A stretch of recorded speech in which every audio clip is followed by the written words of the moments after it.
6-man gets wild, but I'm telling you, Dirk, you go into Stone Cold Snake River, you're going to get a mud hole stomped. Look out for the Snake River boys. That's all I have to say. So, you know what we're talking this week? We're talking Wyoming high school football, Mike. We're going 4A all the way down to 1A 6-man. Going all the way down. 4A starts this week with the opening weekend. Hell, it's one of those great weekends in the course of the fall season where football's back, baby, and prep is pretty much the only classic game there is left. Quality might not be as high as the NFL, but you know what? At least you're rooting for shirts really at this level. But, you know, there's some introduction of NIL into high school. We'll talk about that another time. But Wyoming high school football, we're starting with the 4A preview. Sheridan coming off an amazing year last year, losing a lot of seniors, going all the way on a perfect season, averaging 250 yards, rushing a game last year, over 52 touchdowns on the ground. Mike, can they do it again? Well, they seem to reload up there. Honestly, I don't know. You're losing probably the best football player in the state last year in Dane Steele, at least at the high school level.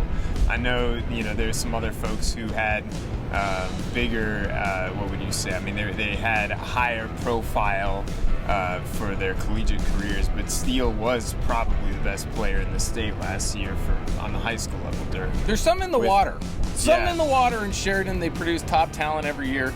Winningest program in Wyoming football history goes to Sheridan, winning an absurd amount of state titles. You would have thought the D-Ty years in Laramie would have trounced that, but no, Sheridan owns most of the state titles. Natrona, Gillette, but I think they made up a lot of ground in like the last 10 to 15 years. It certainly wasn't the case when we were in high school, but Sheridan has become an absolute powerhouse now.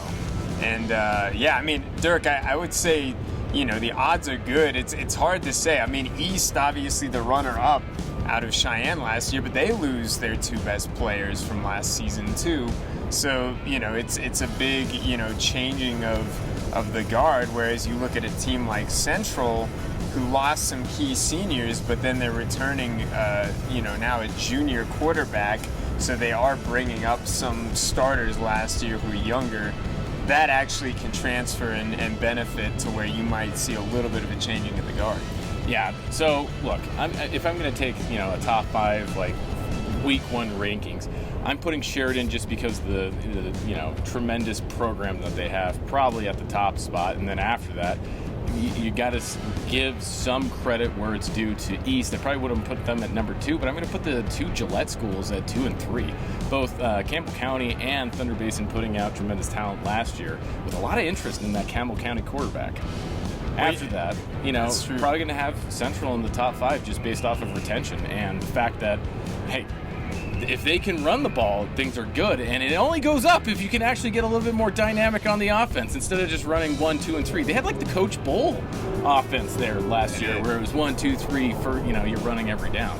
So that's kind of where I would sit right now. I think you got to go Sheridan with the nod at the 4A level, and then after that, probably one of the Gillette schools are my top X factor in the 4A level, and giving them the nod of probably who's going to make it to the finals, Mike.